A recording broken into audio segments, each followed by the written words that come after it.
So wat ek in hierdie vorige paar dae gesê het, is dat ons ware gees, ons ware potensiaal, ons ware identiteit, is God self wat in ons is, wat deel van ons is. Maar ons sit met die identiteit van die siel wat geprogrammeer is deur hierdie wêreld en wat vir ons meeste van die tyd weghou van hierdie volle potensiaal en dat dit vasgehou word in die ego.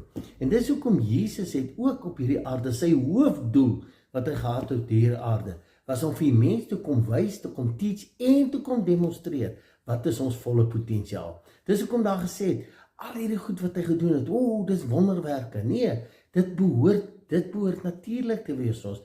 Dis ons ware identiteit. En dis hoekom die Bybel dan ook sê, julle kan dieselfde as hy doen en nog meer.